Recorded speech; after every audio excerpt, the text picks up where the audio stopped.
1, the search for a church on Easter. 2, which way will Gen Z lead the revolution? Will it be towards wokeism and destruction, or creative, positive vision of the future in the hands of Gen Z? And 3, the grossest thing that I have done in years. Search for the perfect match.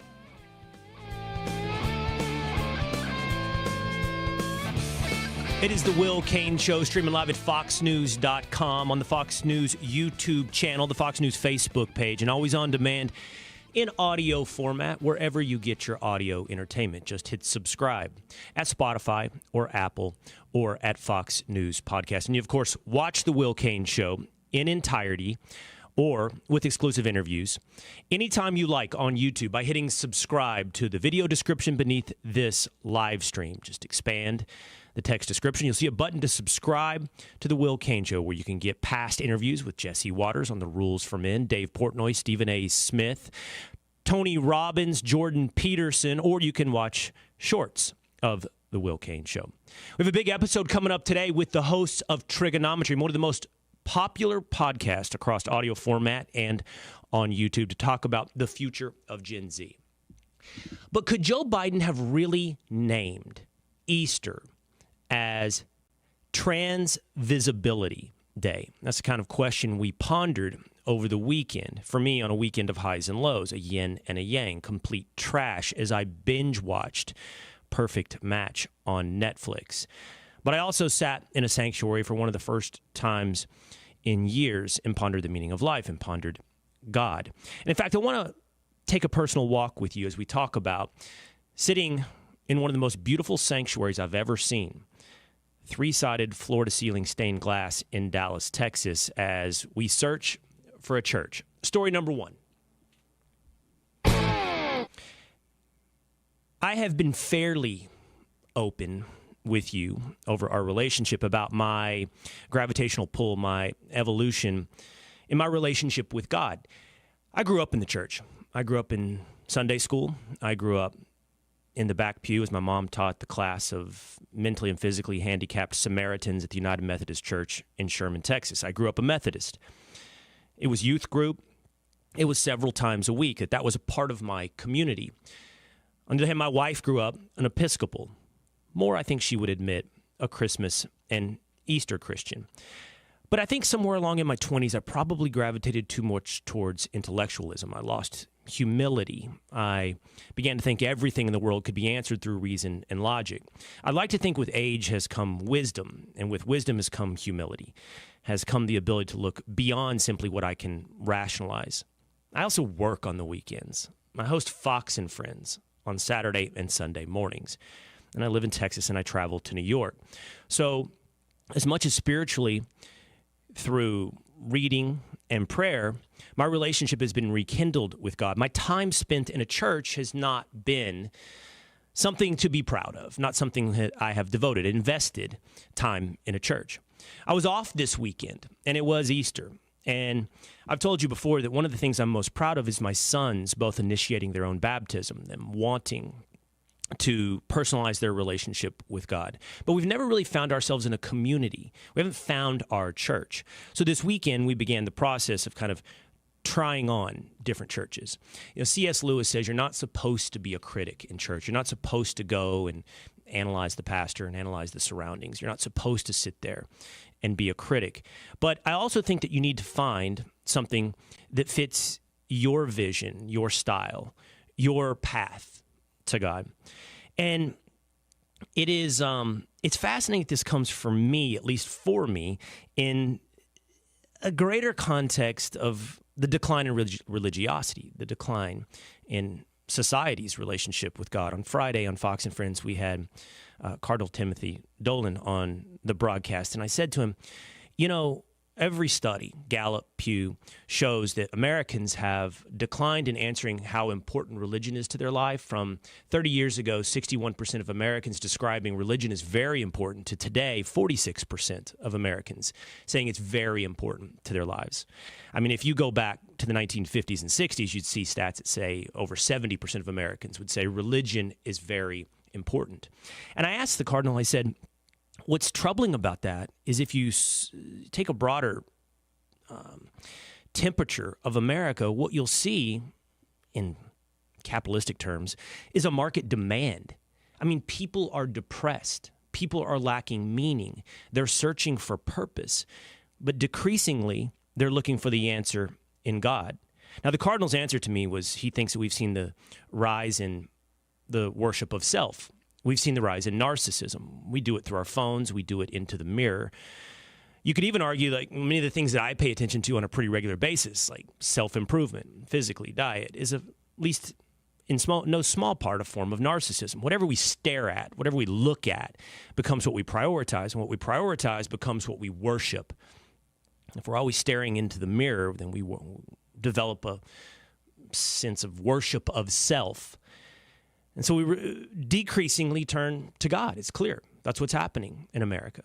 And I think that's also part of Christianity becoming somewhat of a target. Now, look, I think what's happening is anything that's in the majority, anything that's seen as being in power, has become a target. We've become a society obsessed to some extent with victimization, and I think in part that's driven by empathy. Look, white, Christian, target. And it was hard not to think about that this weekend when on Easter, Joe Biden, the White House, takes a moment to celebrate Trans Visibility Day on Sunday, on the exact same day as Easter. I was sitting around with some friends. I tried not to scroll this weekend. I did for 10 minutes and it popped up. And there it is. And I'm immediately outraged, as is every one of my friends. Immediately. Because I think it fits into a broader context. It fits into this idea that everything that's in the majority, including Christianity, somehow has to be the target of diminishment or even villainization. But, I didn't want to be outraged. I don't like to sound off immediately. Even today, the front page of foxnews.com is talking about this story. And there's an element of it that you should be outraged. I saw there was a Catholic leader that said Joe Biden is a cafeteria Catholic, picking and choosing what he likes. But what required only a bit of investment, you soon learn that March 31st, for whatever it's worth, has been, for the last several years, Trans Day of Visibility. This year, it just happened to fall on Easter. And Joe Biden did, whether or not he should have or not, or whether it's necessary or not, recognize Trans Day of Visibility, even though it fell on the same day as Easter. And I think we have to do two things at the same time. We have to go, whoa, this does feel part of the broader context of an attack. But we also can't fall into the trap of just constant outrage, because constant outrage does nothing but kind of feed into that worship of self, our own feelings. We're looking in the mirror. We're mad at all times. We're not creating any kind of positive vision of the future. And that's what, in just a few moments, I'd love to discuss with the host of TRIGGERnometry. But that takes me back to my search. Again, I grew up Methodist and my wife grew up Episcopal. And look, I appreciate Episcopalians are a lot like Catholics. And I've come to appreciate Catholicism. Travel Europe, go into the cathedrals, and it's hard not to. My sons went to Catholic preschool. And I love the ritualism and the tradition, but there's something in that is lost in translation for me in terms of me personally finding meaning. On the other hand, I don't want to go into a church and just have it be basically like a therapy session, which has also become religiosity, as is woke-ism, faith-based. I don't think therapy is our answer to religion. I don't want church to become therapy either. The best I've ever been to is Redeemer, Tim Keller's church in New York, which for me, I like an academic approach. I want to understand religion, history, the Bible, God. And so I'm searching for that, what is the right yin and the yang? What is the right, maybe Methodist church? What is the right Episcopal church that gives honor and isn't just, bands and tambourines? And nothing against that if that's what does it for you, but also isn't just overly encumbered by history and tradition, although that's important. And so that's where we found ourselves this weekend. And we'll continue to search. I'm actually excited about the process of finding a community, which is incredibly important, but also a message that I can mull over when I go home, and be a part of something greater, obviously, not just in my community, but deeper into the meaning of why we are on this earth and who are we here to honor. Anyway, I thought I'd share with you that before I spend some time later in this show telling you the grossest thing that I've ever done, which is binge watch Perfect Match. But Coming up in just moments. Let's discover, let's explore that positive vision that will be led, by the way, by the youngest among us. That will be led by Generation Z. That's coming up with the host of Trigonometry next on The Will Cain Show.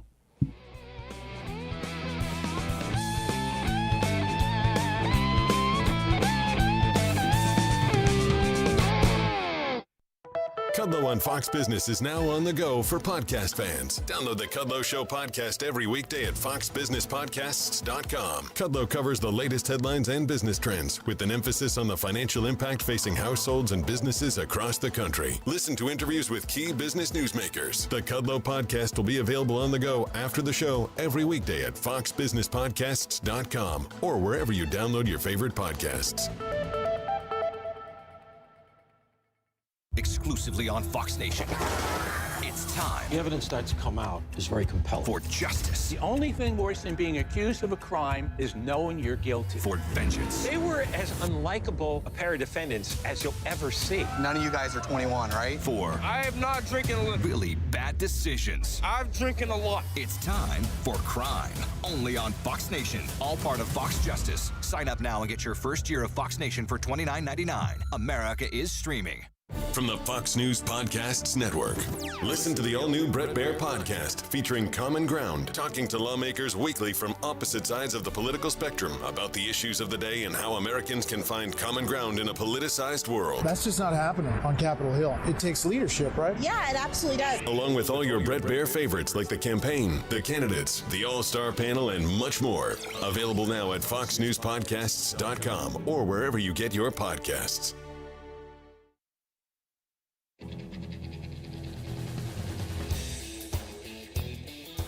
A positive vision of the future. Will it be driven by Generation Z, or will we be destroyed by identity politics? One more thing on the search for a church on Easter. We all have to be careful about what we consume these days. I find that social media is so tailored to some extent that it becomes the mirror you think, wow, is this what Instagram thinks of me? The algorithm says this is something I would be interested in. But I was fed over the weekend a thread that I did find fascinating about the increasing femininity of Christianity. And it is that, so much of the message is driven by empathy. And empathy is a more easily accessible emotion for women. But so much of the message is driven by kindness and empathy that what has happened is Christianity's become increasingly feminine, and in that, it has villainized the masculine. And I think it's turned off a lot of men, and I'm not suggesting that we have to bang our shields and lead a crusade, but there's a role for masculinity in every aspect of life, every aspect of society. In a way, the yin and yang of empathy is judgment, and men more easily access judgment, and today in society, that's become evil, judgment. But I think the opposite. Judgment is love. It's love to tell someone you're on the wrong path. It's love to say that something is wrong. And look, that's why the basic fundamental building block of society is the family, a man and a woman, because we offer different things to children, to a unit.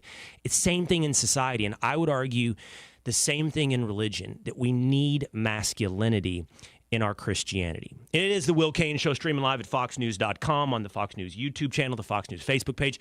Hit subscribe, YouTube, Apple, Spotify. There's a good chance that you already are subscribed to one of the most popular podcasts in video or audio form on the internet. It is Trigonometry, and that leads us to story number 2. Konstantin Kisin is the co-host of Trigonometry Podcast. He's also the author of An Immigrant's Love Letter to the West. He's a satirist. He's on X at Konstantin Kisin. And his co-host is Francis Foster. He's the co-host of Trigonometry. He's a stand-up comedian, and he's on X at Francis J. Foster. What's up, guys? I'm really happy to have you on the Will Cain Show. Well, it's great to be on, man. Yeah, looking forward to it. So I know that you guys were on hold, and I appreciate your patience as I was leading in very, very eloquently, but also verbosely into this discussion here today. And I want to talk to you about Gen Z. I want to talk to you about something you had on your podcast, Trigonometry, recently, talking about, does it lead us towards revolution, and what kind of revolution when it comes to Gen Z? But I did just kind of want to open this up. You heard what I had to say today about masculinity, about Christianity, about the search for a church, and I'm just curious if you had any reaction.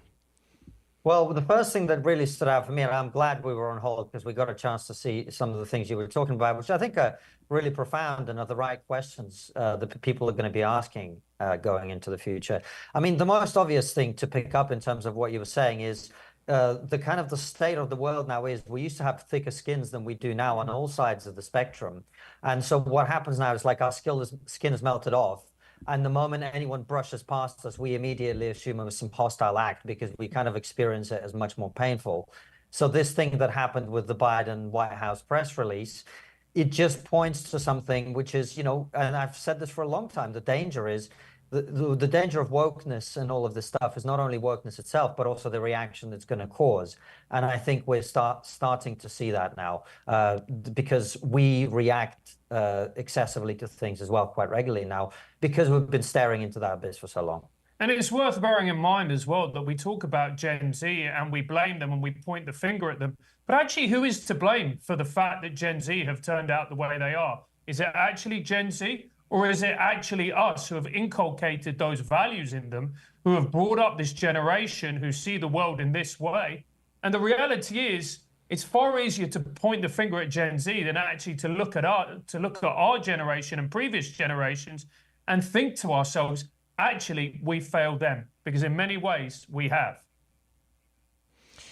You know, Konstantin, that leads into this discussion that you guys have been having, which you talked about the reaction to the event, the outrage, and whether or not it can veer too far in another direction. And it does veer, as you point out, in a predictable direction. And it's inherently unappealing, at least to me, because I don't like feeling that way all the time. I don't like feeling negative. And I've just noticed this recurring theme for you and for both of you guys, but this is to you, Konstantin, this recurring theme of we have to find leaders. And I don't even know if we can go about finding leaders if we can't first find it in ourselves, of how do we build a constructive, positive vision of the future? Isn't that so interesting that you said we have to find it inside ourselves? And I think that's universally true across the Western world, where when people do come through who are willing to be blunt and honest, which is what we need people to be direct and honest about the tremendous problems we face in our societies. They are immediately misrepresented, attacked, destroyed. And what that means is we then end up with only massive narcissists going into politics because those are the only people who can stand the experience. I have quite a lot of friends that I know who are kind of in our game in the media world, and people say to them, you know, would you go into politics? And they say, why? I'm going to get paid less in order to be shouted at by half the country because I'm going to try and say something that I believe. And so unless we stop doing that, the leaders we have now are the best it's ever going to get. But so, Francis, what I mean is, so I think by our very nature, easily we access outrage, easily we access negativity. It's just so easy. And by the way, for guys that do what we do, that becomes a really cheap currency to gaining an audience. But I think it's also somewhat hollow in that it wears off. I mean, not only do I create content, I consume a lot of content. You know, and so when I'm sitting there thinking, like, what do I want to watch? What do I want to listen to? I don't want to feel negative. And not just, that's just on the entertainment front, but also like on the what is my purpose in this world front.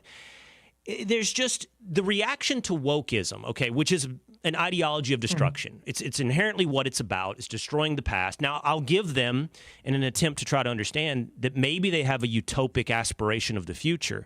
But the answer to that has to be that there is an alternative positive vision that's not hollow, and that over time, people go to, because, look, I actually think people, we easily destroy. That's an easy thing to do. It's hard to create, but we're also attracted to creation.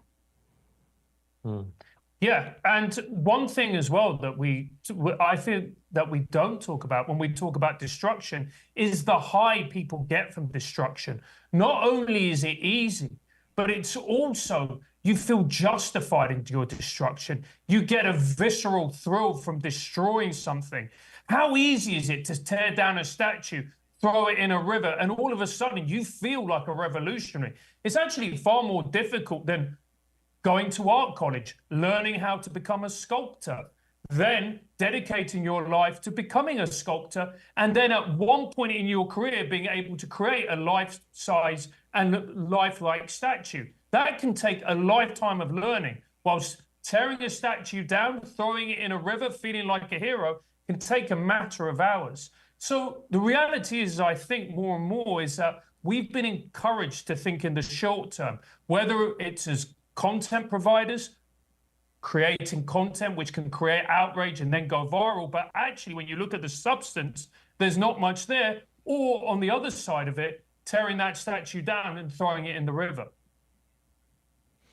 You know, I sometimes I'm real self-conscious about.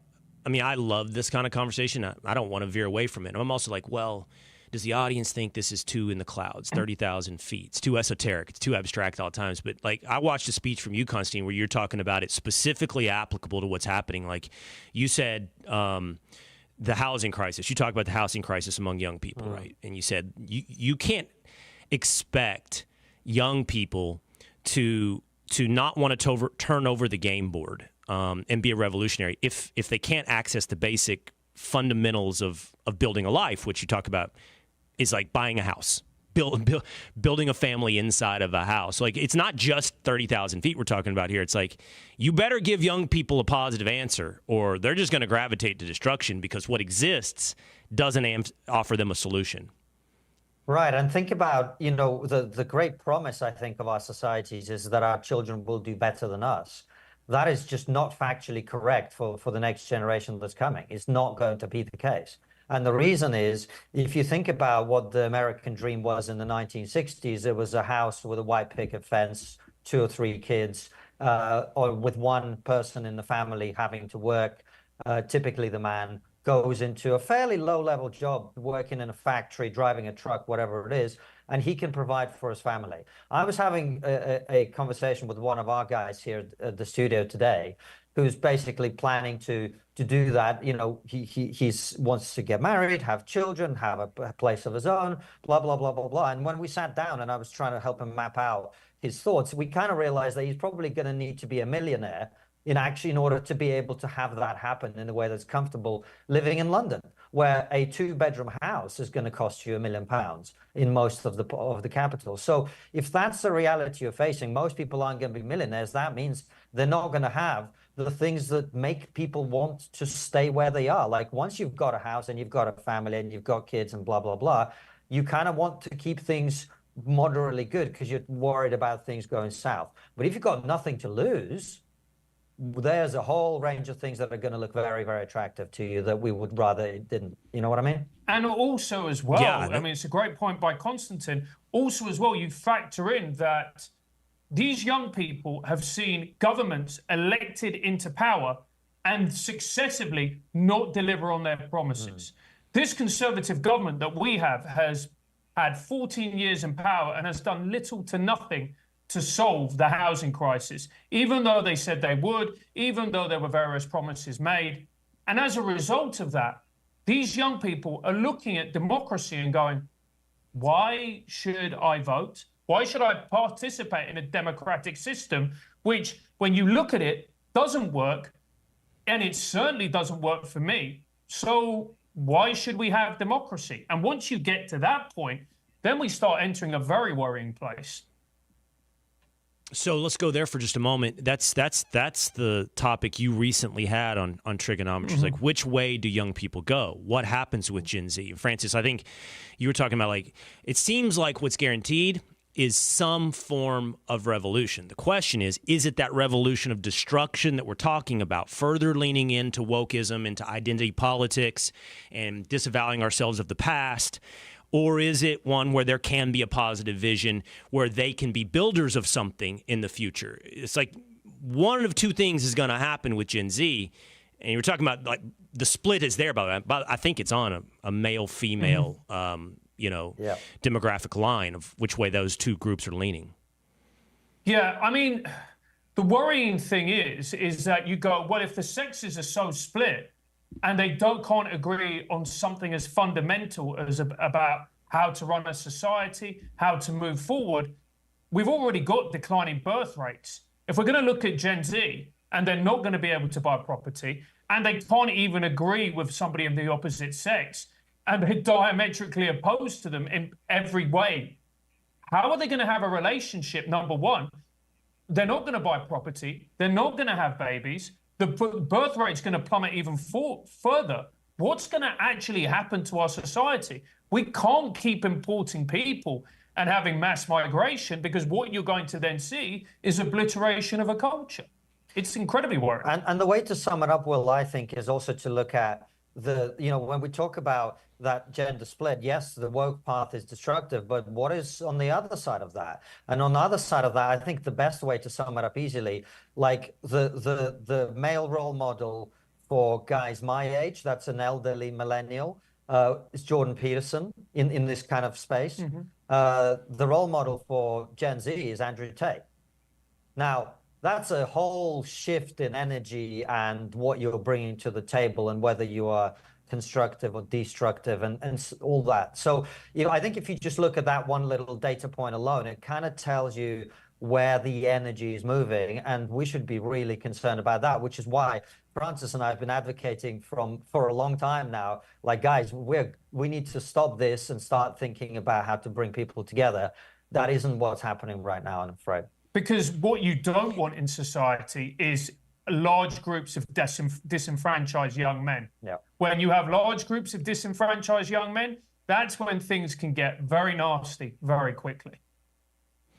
And that's what keeps me coming back to this, what sounds like societal self-help conversation about a positive vision, because I also think someone could come away from this like, are you like, in the Bible, like, are you lukewarm? God spat you out. Will, are you middle grounding this here? Like, no, I'm actually not, because I want to reject the entire spectrum, right? I want to reject this idea that I have to pick the middle ground between two insanities. I just want somebody interesting and creative and society building to emerge who offers answers. And by the way, we don't need a messiah. We don't need but we do need inspiration, I think. We do need an inspiring leader who can give some direction. I think you're totally right, Francis. That's just objectively true. Look at societies with young men that are aimless. It's a horrific recipe for what happens to those societies.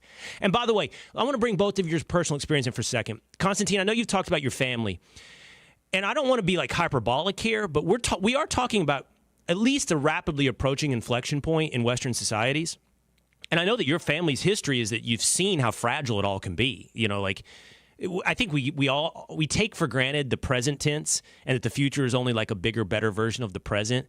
For me, COVID was pretty revelatory. Like, wow, this is all pretty fragile. I'm talking about the way we look at one another. It's fragile. And I know that your family has experienced the fragility of civilization. Yeah, so I was born in the Soviet Union, and my family has seen all sorts of things. So, depending how far back you go, the Soviet Union being created, which was a pretty dramatic event, to put it very mildly, right? And then the Soviet Union collapsing, which was perhaps a slightly less dramatic, but nonetheless very, very rapid change and, massively impactful on the entire history of the 20th century. But you see that happening in front of your eyes. And I agree with you about COVID, man. Like, I look at that period and I kind of go, I think that's the period in which history started to happen again. Because, the 1990s, the noughties, as we call them here, like the 2000s, you look at that period and it kind of felt pretty stable. Right now, it feels like history is being made. You know what I mean? And I think COVID was a very good example of where any illusions that you had about how people might respond in an emergency, and that, we're not as divided as we think we are. No, we're pretty divided, and people will demand things into your body without your consent, and people will demand that you wear things that don't produce any actual tangible impact in the real world because it makes them feel better and they need a scapegoat. So that's what they're going to do. So yeah, I think we are about to see some events that will go down in the history books, I'm afraid, yeah. What do you think they will be? I have no idea. I genuinely don't. It just seems to me like geopolitically what's happening is the United States has stepped back. And so hostile powers like Russia and China are clearly looking at this as an opportunity. And then you've got combine that with a kind of, you talked about it in your open monologue. We're not even religious people really, but it's a loss of spirit. You don't have to call it God or religion. It's a loss of spirit in the West. There's a loss of belief. There's a lot of loss of confidence. And even like you've asked us, what is the positive vision? And I can see that we're giving you negative answers because it's just hard to see at the moment what that positive vision is. So, and it's hard me to ask you a positive vision requires, and I'm not insulting you guys, it's all of us have to answer this question. It's hard to create. It's hard to create a positive vision. It's easy to criticize or destroy. And by the way, on the COVID point, Konstantin, it's not just leadership. We talk a lot about what it exposed about governments and leadership, but it was also about your neighbor. Like all of a sudden, my totally. Neighbor is judging me in what I'm choosing to put over my face. And all of a sudden, you just saw the role that fear can play in changing your neighbor. And that'll rock you. I mean, that'll rock your belief in civilization. Yeah. Yeah, and that is a very, very profound point, because all of a sudden, the person next to you, who you live next to you, who you may have enjoyed their company, you had a cordial relationship with, all of a sudden you were encouraged, particularly in the UK, to look at them and go, oh, actually, how many times have they been for a walk today? Did they actually need to go out? Are they actually following COVID protocols? And what it did is it turned us all into these miniature little Stasies. And some people actually took a great delight, not only in seeing what other people were doing, but also reporting them to police. It actually helped to tear apart societies. And the fact that the government played an active role in this was nothing less than criminal. Yeah, I totally agree. And I think that the analogy to the Stasi is not, I don't think that's crazy. I mean, go watch the movie The Lives of Others and tell me if there wasn't elements of COVID in that, which is about East Germany and the Stasi and turning in your neighbor. I want to go back to the personal side of this a little bit, and I want to explore yours for a minute, Francis, because you said something I think is fascinating. And there's this, friend of the show here is Douglas Murray. He writes and talks a lot about the West. And you talked about the West, and you talked about importing people. You have declining birth rates in the UK, then you've had this mass migration importing people.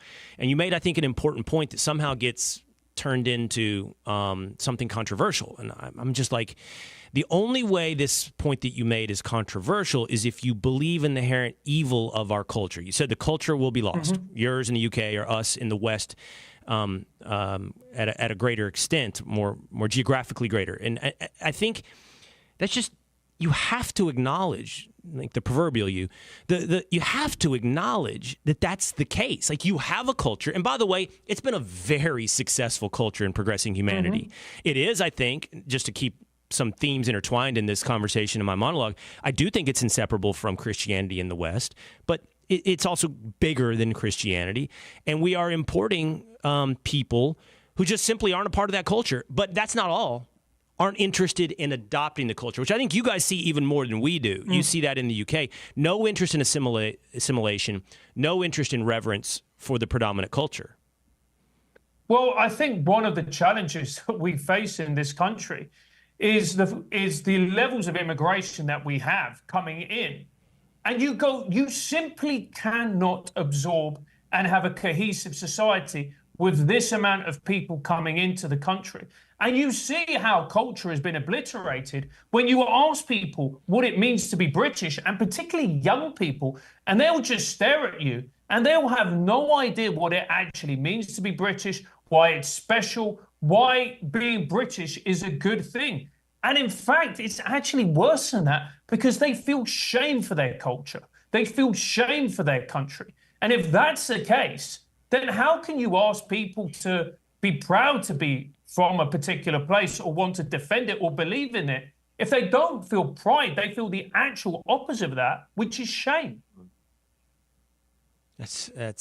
And I always feel like you guys are the canary in the coal mine. Like, if we have a cold, you have the flu on these cultural issues. But actually, but we all left. But the truth is, like Murray says, we've exported wokeism to you. That's an American export to the UK, Konstantin. Thank you. I totally agree. I've been making the same point as Douglas. Yeah, we're all very grateful. I just went to Australia, by the way, and they downloaded from us, so they're a few years behind. It's a very interesting dynamic. that happens around the world. And by the way, it's interesting you mentioned canary in the coal mine. Somebody said to me, why are so many people from our background, which is stand-up comedy, doing podcasts like this and talking about this stuff? And I've been thinking about it a lot. And I just remember growing up and watching George Carlin and Bill Hicks talk about the importance of freedom of expression and making jokes and getting arrested because they said the wrong thing, and Monty Python here in the UK being cancelled for doing stuff about religion. I'm thinking, yeah, that's my team. I'm on that team. I'm on the team. Don't tell me what to think. Don't tell me what to say. And don't tell me how to make jokes, right? And then I went, that was when I was in college. And then I went to, into the real world, trying to make a living, make my way as the world as a young man. And then, 10, 15 years later, it's like I wake up and suddenly like free speech is a bastion of the far right. And I'm like, whoa, how did that happen? How did that transition happen while I took my eye off the ball for 2 minutes and suddenly free speech went from this is a liberal position to only bigots want to speak? That's a fascinating transformation to me that's just happened in a tiny amount of time, which it is objectively a tiny amount of time. And what's really interesting is that I've been watching a lot of George Carlin. And you were watching George Carlin, and, George was a hero of the left. He was a poster boy of the left. And I was watching a lot of his most famous routines, and I'm like, he kind of sounds like a very problematic old white man at this point. Yeah, you couldn't do that routine right now. Absolutely. Yeah. Yeah, and by the way, guys that almost, I think to a man, I'm just going to name a couple who would describe themselves on the left, sound pretty on the right now, even in contemporary. Talk about the tight time frame that you referenced, Konstantin. Dave Chappelle over here. I don't think Dave Chappelle would ever describe himself as conservative, but Dave Chappelle is not. He's rejected by the left now. Over there, I don't know. Ricky Gervais is I don't know where he is, and I don't know where he's in his evolution, but I don't think he fits cleanly anymore into whatever it is the left. He's far right, right now, like all of it, mate. That's.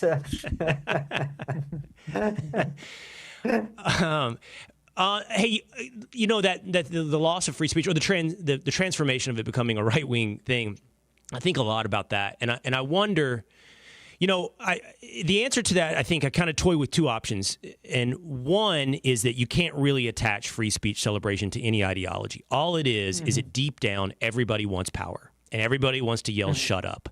And the right would be just as problematic on this as the left if they were in the position of dominance and power. And I worry about that. I do, and that I think that it's just human nature. By the way, it's human nature because again, like creation, winning an argument is hard. Yelling "Shut up!" is destruction, and that's easy. So I think that it's the little devil on everyone's shoulder. But the other is when you talk about what attracted you to stand-up comedy and George Carlin, you probably were a little bit of a counterculture person then. You probably were like, this is what I said in my monologue. You probably wanted to rebel against whatever was the majority or the overwhelming culture to some extent.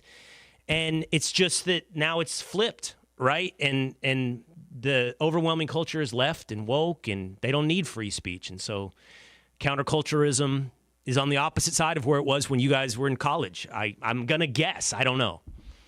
No, absolutely. Because if you look at what people like Carlin and Hicks were rebelling against, it was a religious right who have a moral certainty. Of course they have a moral certainty because they're religious.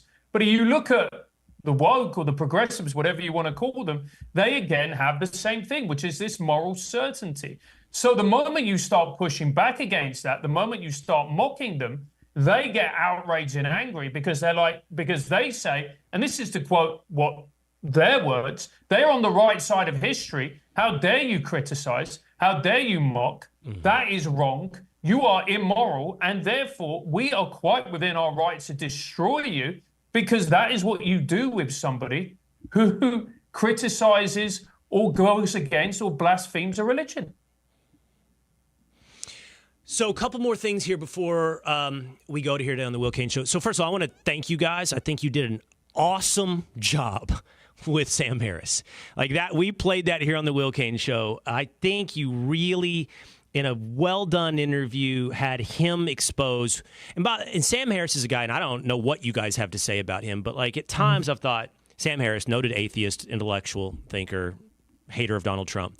That I would have in the past always said, man, he's so principled, though. Like, it all comes from a place of principle and reason and logic. And in that interview, I just couldn't see how he can look himself in the mirror and go, that made sense, Like, yeah, I believe in free speech, but Donald Trump represented enough of a threat to humanity that I want to.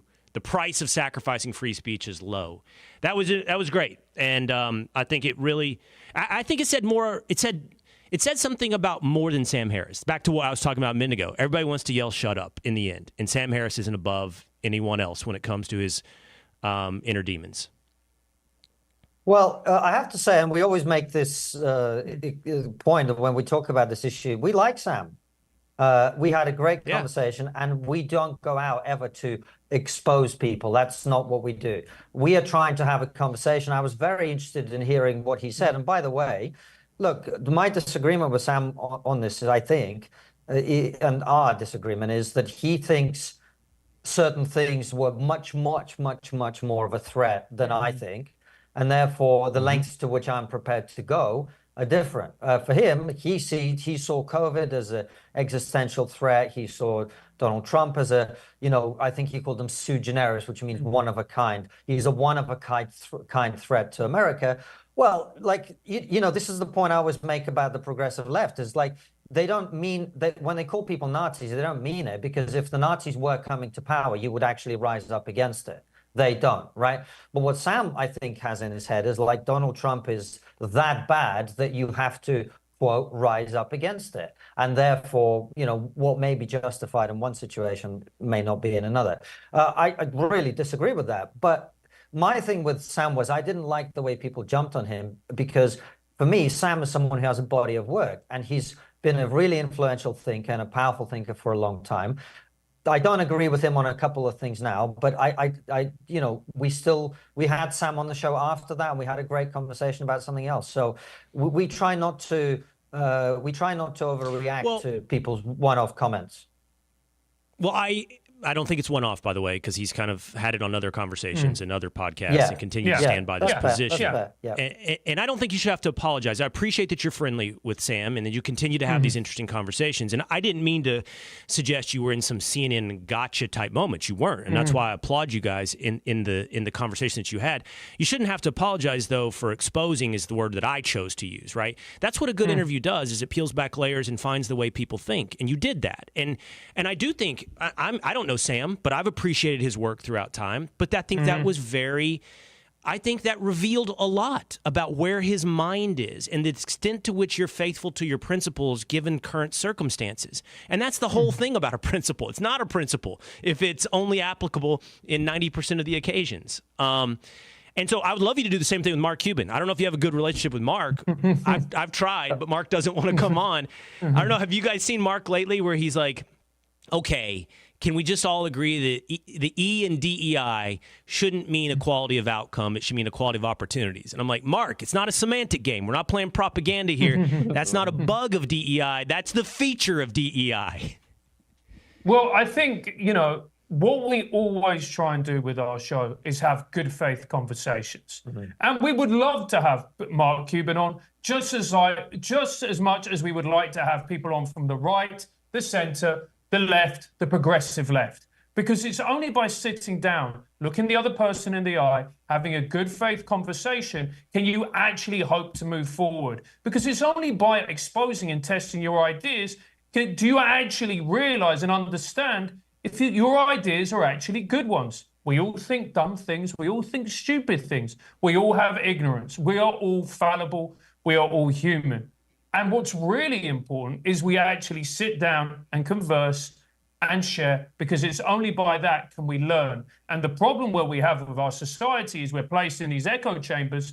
So all of our ideas, right and left, we don't get them tested in the way that we should be, which is why we love having conversations with Sam. And it's why, Mark, if you're watching, we'd love to have you on, mate. There you go. You don't get a more British invitation than that. We'll even make you a cup of tea. I doubt he's watching, so I'm afraid that pitch might have fallen on deaf ears. We both live in Dallas, so I'll let him know after you come on the Will Cain Show, which he never will, to go on TRIGGERnometry. No, but it'd be interesting to talk to him because I think, like, I know other people in his position who saw the light on October 7th and started to actually investigate the things that they'd been turning a blind eye to, because they had to go, whoa, whoa, whoa, how did that happen? Because this thing, like, I went to Harvard, and then there's people at Harvard who have no problem with Jewish students being chased off campus or whatever, right? Like something's going on, and then they go and educate themselves. Where with Mark, it sort of feels like just, no, I don't mean this is a offensive thing to him, but I just don't think he's done the reading to really understand what he's talking about on these issues to do with DEI. You co-opted woke language there, Konstantin. Do the work. What was that? I didn't say do the work. I said do the reading. Do the work means you have to like pretend to believe stuff you don't believe. What I mean is you have to go and educate yourself about the issue, which I just don't think he's done. And that's why I'd love to talk to him about it. Because as Francis said, who knows? I mean, I think I'd rule that out as a possibility, but it's always possible that he might have lots of things to say that actually changed my mind. I mean, it might be possible. I haven't heard them yet. That's why it'd be a great conversation. That's why we love talking to people. You know, to bring this full circle then, you know, we talked about the future of society and younger generations. Have you guys noticed this? I feel like, and Francis, you brought up a minute ago, the increasing sort of tailorization of social media. And I'll be honest, I'm so appreciative of X that it's our one free speech outlet.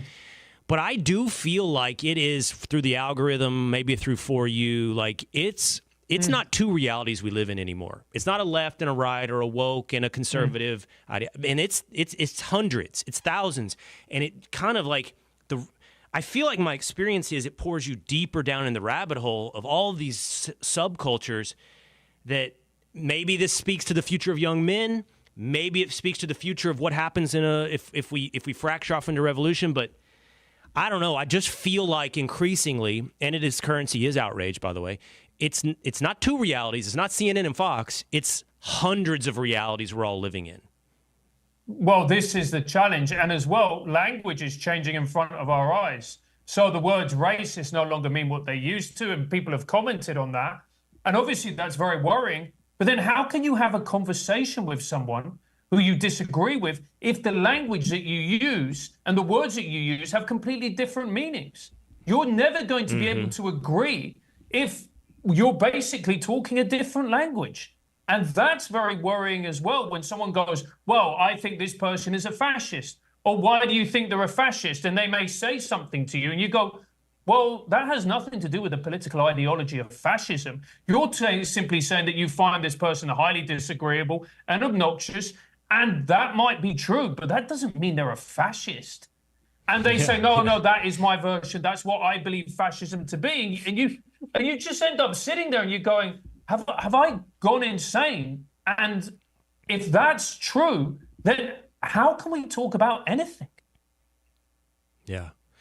Well, I'm going to end by paying you guys this compliment. You told me what your vision of the show is and that you want to have these conversations in goodwill where we can have an exchange of ideas and there's growth. And I want to say I would hope to have the same type of vision here on the Will Cain Show. It's harder, by the way, because people have a natural aversion to the brand of Fox. But to have people on that disagree and that there is a place to learn and win even, you know, not that it has to be like this Hegelian dialect, winner, loser, zero-sum game, but, you know, I used to be on ESPN, and Max Kellerman, who I disagreed with on everything, said, this is what I love about debate. I either win or I learn something, you know, so it's pretty good outcomes either way. But I appreciate your interest and your execution and having conversations with goodwill of all types of people. And I think everybody should check out TRIGGERnometry. I'm really happy to have you guys on the show today. Thank you both so much. Thanks for having us. It's been a pleasure. And by the way, that intention on your part really shines through in the conversation that we've had. So it's great that you're doing that. Yeah, and Mark, I know you're watching, mate. Come on the show. He lives here in Dallas. I'm just going to walk over afterwards. I'll get past the guards. Don't worry about it. And I'll make a personal pitch for you guys at TRIGGERnometry. Well, right, I don't know what your relationship Konstantin is. Will that put him off potentially? What, knowing our relationship? Yeah, would that put him off rather than help him get on the show? It's a good question. We've had some nice exchanges via email. That's how he communicates. So if you want to hit him up, you got to hit him up through email. But we've had some nice exchanges. I'm a Dallas Mavericks fan, but who knows what somebody thinks down deep about someone. So I don't know if it'll help or hurt. But best of luck, guys. Thank you so much. Cheers. Thanks, Will. Thanks, Will. You bet. Konstantin Kisin, host of TRIGGERnometry, and his co-host Francis Foster. Again, check them out wherever you get your audio entertainment. They're also big on YouTube. TRIGGERnometry. I was fortunate to get out of that interview without having to address one of the grossest things that I've done in recent memory, which is to binge watch on Netflix Perfect Match. But you know me, I'm going to try to redeem myself with an intellectual argument into why there's something to get out of this horrifically trashy dating show. Next, Perfect Match on The Will Cain Show.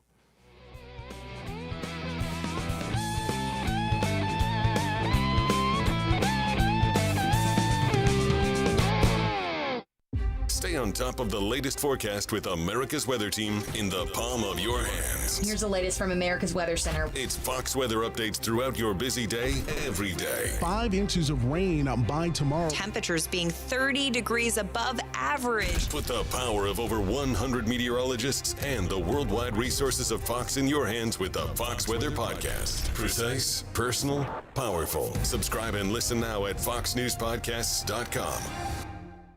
You're being watched. Crime Cam 24/7 is back with new episodes only on Fox Nation. Hey, criminals, we're still watching. Sean Sticks Larkin returns To the show where every shot tells a different story. But every frame uncovers the truth. Stop the car! Buckle up, America. Crime Cam 24/7 returns. New episode Friday on Fox Nation. Sign up at foxnation.com. All part of Fox Justice on Fox Nation. Sign up and get your first year of Fox Nation for $29.99. America is streaming.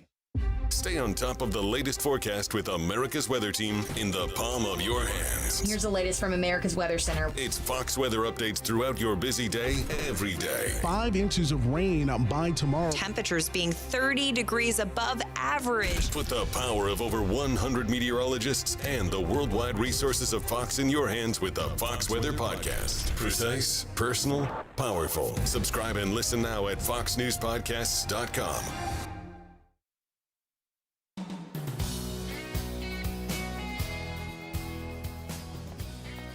Let me say, I like reality shows. I like competition shows. I like experiments in sociology. That doesn't mean I necessarily liked Perfect Match. It's the Will Cain Show, streaming live at foxnews.com, the Fox News YouTube channel, the Fox News Facebook page, and always on demand at YouTube in video format.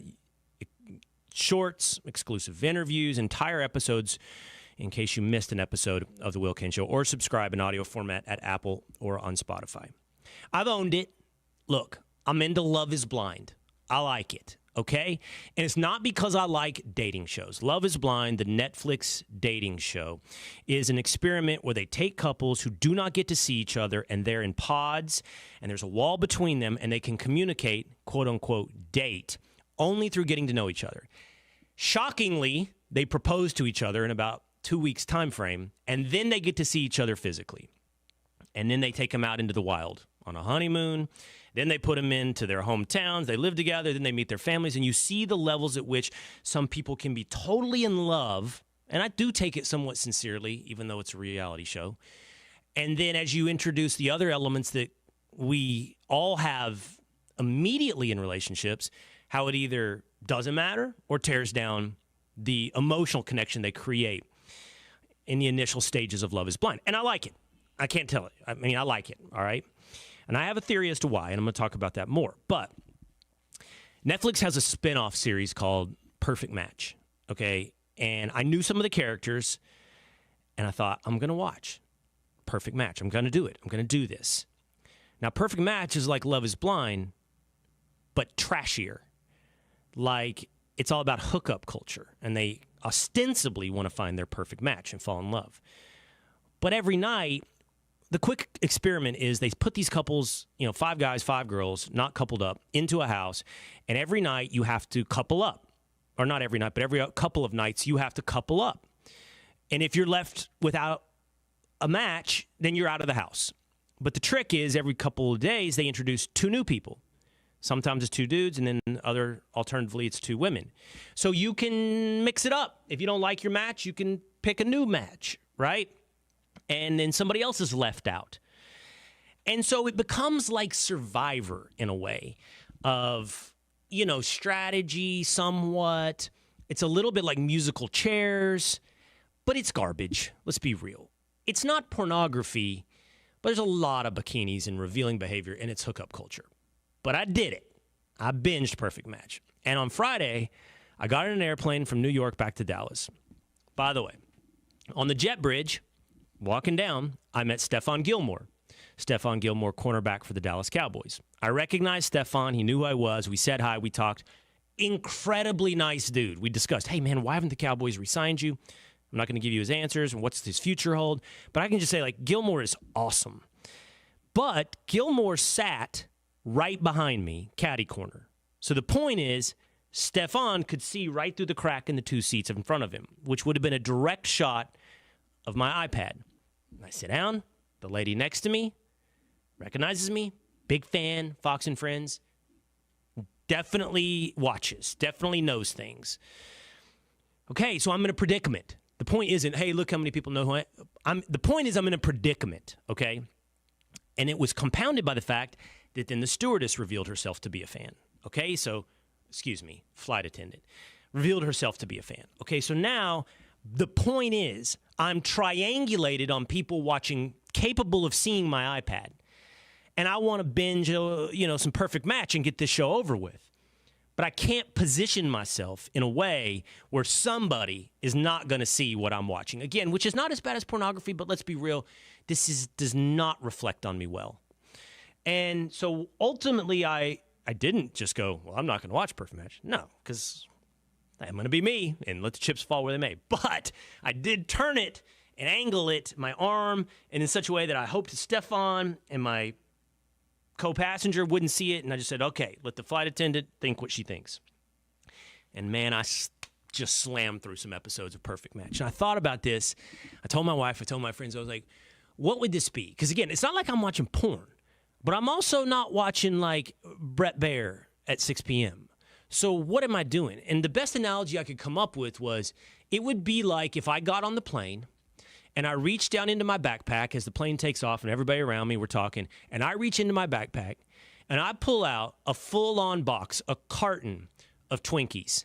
And I just start mowing through the Twinkies one after another like a chain smoker. Like the minute that I get done shoving one Twinkie into my mouth, the plastic wrapper into the next Twinkie. And I feel like that would be the same thing. Like people look at me and go, huh, well, that's something. And they would come away with, that's something. Really gross.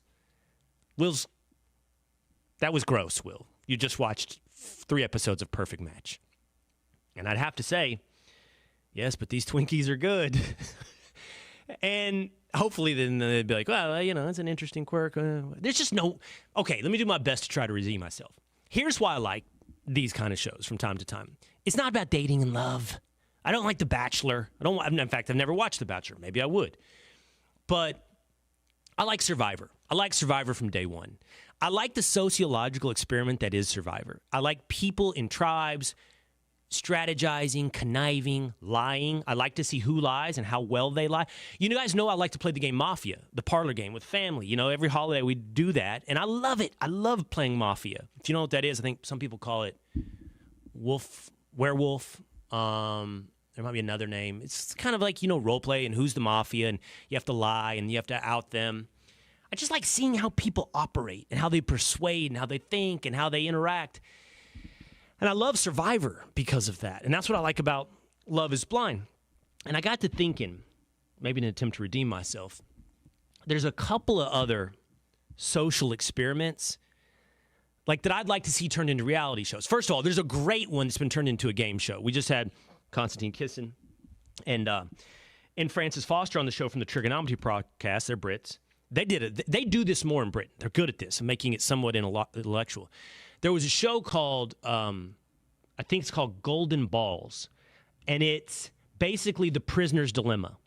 You know this experiment that is the prisoner's dilemma? Like, we can both get out of here, but only if we cooperate. If one of us tries to escape without the other, that one may, but one man will be sacrificed. It's like, so the way they do it in this show called Golden Balls is they're trying to split a pot of money and grow it. and you have two balls, you and somebody else, and you're kind of teammates, but you're kind of negotiating against them. And if you both choose split, then you'll split the money and you both go away with something. But if one of you hits steal and the other hits split, the guy who has steal takes the whole pot of money and the guy who went split gets nothing. But if both of you do steal, you both get nothing.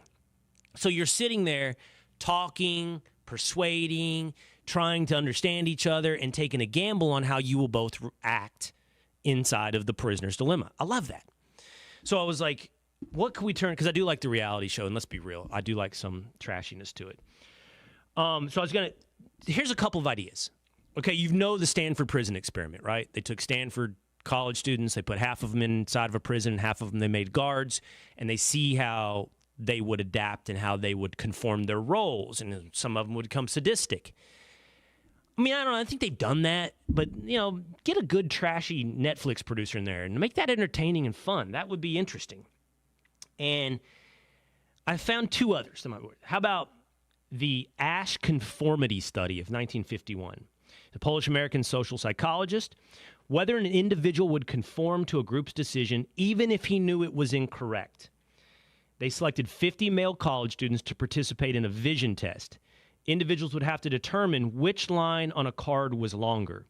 However, the individuals at the center of the experiment did not know that the other people in the test were actors following scripts, and they were selecting the wrong answer on purpose. And he found that on average, 12 trials, 1/3 of the people who honestly thought they were in an experiment conformed to the incorrect majority. So a bunch of lying actors got 1/3 of the people to follow along with something they knew inherently was incorrect. Tell me that's not a good reality show. Again, get Jeff Probst to host it. Make it interesting. And this is kind of tied to that. How about the Milgram experiment of 1963? In the wake of the horrific atrocities carried about Nazi Germany, Stanley Milgram wanted to test the levels of obedience to authority. So participants in the study, 40 males between ages 20 and 50, were split into learners and teachers, and though it seemed random, there were actors in there as well as the learners, and unsuspecting participants who were always the teachers. A learner was strapped to a chair with electrodes in one room, while the experimenter in another actor and a teacher went into another. And the teacher and learner went over a list of words that the learner was told to memorize. When the learner incorrectly paired a set of words together, the teacher would shock the learner.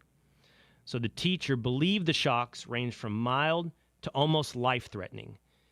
In reality, the learner was not being shocked. He was an actor. So how far would the teachers go in doing something sadistic in pursuit of conformity? 65% of the time, which shows divides the agency theory. You will outsource agency. You will go along. You will conform. You will even do horrific things, not only incorrect things, in order for conformity. That's kind of tied into the conversation we had with the host of Trigonometry, what we learned about each other, not just authority, when it came to COVID. So that's my attempt. That's my attempt to redeem myself after watching Perfect Match, which is not a huge reflection of intellectual understanding and learning. But I did it. I ate a bunch of Twinkies on the airplane. And as my producers already say, that's gross, Will. That's going to do it for me today here on The Will Cain Show. I'll see you again tomorrow. Apple, Spotify, hit subscribe. YouTube, hit subscribe. And I'll see you next time on The Will Cain Show.